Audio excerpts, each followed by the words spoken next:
Everyone, it's Rick Becker. I am chairman of End Unfair Property Tax, the committee that has put up Measure 4 on the ballot, giving you the opportunity to vote. Vote yourself some very significant tax reform and tax relief.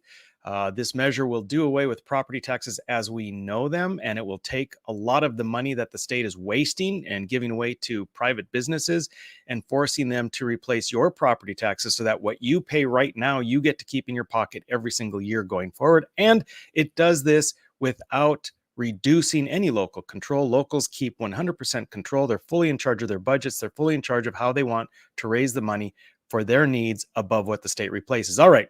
So we are going with our next episode of Setting the Record Straight, Refuting the Opposition. This time we're hitting up Chad Oban. He is the chair of KIL-ND, Keep It Local ND. It's the same committee as 2012 that told all the misinformation that convinced voters to vote against their best interest. It is the same name of the committee, largely the same makeup, the same chairman, and the same lies.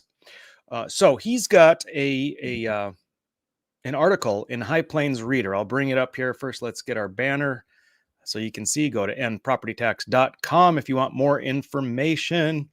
And now, let's take a look at his article. So it's in the High Plains Reader, as you see right here. It's called Keep It Local, Supports Local Control. It was about 3 weeks ago by Chad Oban. All right. Now, I could go on. I could talk about this one article of his and all of the misinformation, intentional misinformation, for about an hour. I'm going to try and keep it under 10 minutes. So I'm scroll right down. Here's what he says. This measure would put a $1.329 billion hole in our local communities' annual budgets for essential services, including public schools, police and fire protection, seniors programs, snow removal, and sidewalk repairs, libraries, and more. All right. First off, the measure, and I want you guys to really hear this. The measure says that the state must replace no less than what every local subdivision, city, county, township, school district, what they levied in property tax in 2024, which is the amount that you and I are paying in 2025. Okay. They must replace every dollar.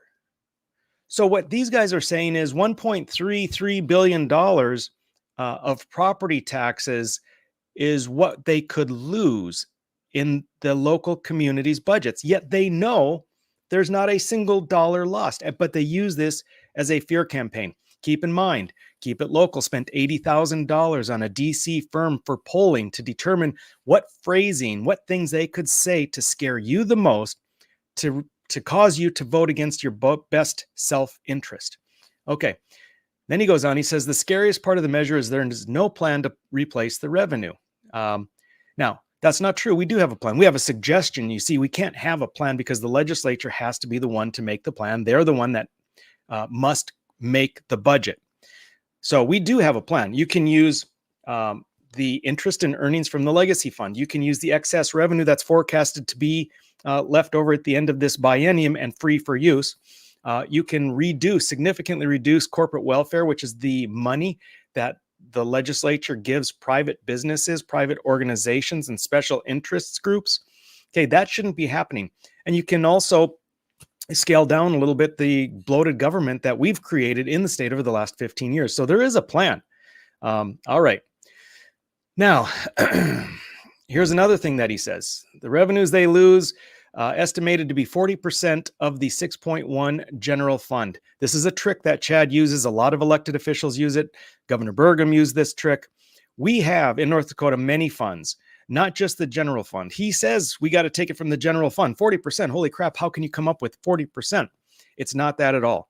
Okay. We acknowledge that, for instance, the SIF fund, SIIF, Strategic Investment and Improvement Fund, is like a second general fund. Folks, we have increased our spending so much. Don't let them fool you. When you have multiple checking accounts, don't try and let them tell you that, hey, we can only take money from one. They move money back and forth all over the place. I know, I was there. All right. Now he goes on to say a lot more of that same kind of stuff. Let me just scroll down here. Okay, here we go.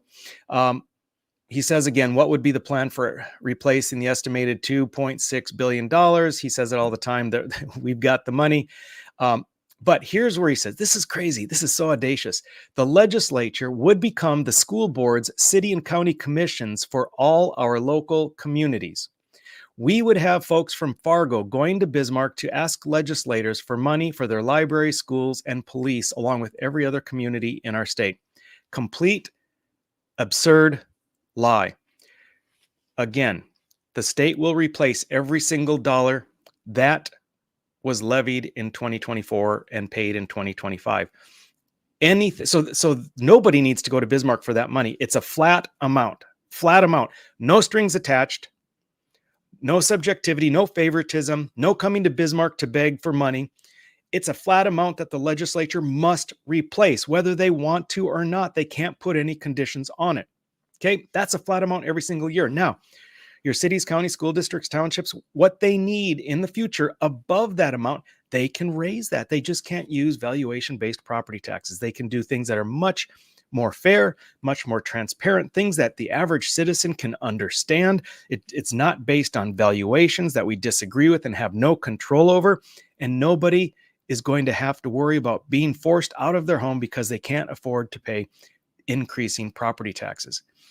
So going to Bismarck to beg for money is just an overt lie. It's a scare tactic. They know that people respond to it. The thing is, you guys, we can't let them. We have to see through their lies, or we at least have to push back and say, hey, Chad, Oban, explain to me, please, how is it that we have to go to Bismarck to beg for money when the measure would put in the Constitution that the state must replace everything, and then anything above that, the locals raise themselves? I don't know. Now, here's what he says. No, I'm going to go up here. I'm sorry. He says, our local government bodies work incredibly hard year-round, crafting budgets and planning for future with steady, dependable resources that are provided by property tax revenues. How much more difficult will that planning process become when our local communities are losing billions of dollars in revenue? I hope you're seeing this very frequently repeated lie by Chad Oban, by mayors, by legislators, by lobbyists. Local communities are not losing $1. I will debate any of them anytime on this. I'd love to see them try and defend this overt lie. Okay. Now he says, what's more likely to happen should it pass is that other forms of taxes and fees will raise, and he's talking about raising income and sales tax. Why in the world would you need to raise income and sales tax when the state has so much money that they have been literally giving hundreds and hundreds of millions of dollars away to private businesses? Don't you think we should stop that before we decide to tax the people more? You see, this is a way to force the state to give the people of North Dakota the tax relief and reform that we were promised in 2012, and they failed to deliver. I could go on again, as I say, about Chad's article. It's just chock full of lies. They're all poll tested to try and scare you the most they possibly can. What I want you to do is see through this. They fooled us in 2012, and it's understandable. It was new back then. They told us they were going to fix things. They convinced us that we could trust them, and they lied. We cannot let them fool us again. Please share this. Spread the word. People need to hear at least both sides. You guys take care. Have a great day.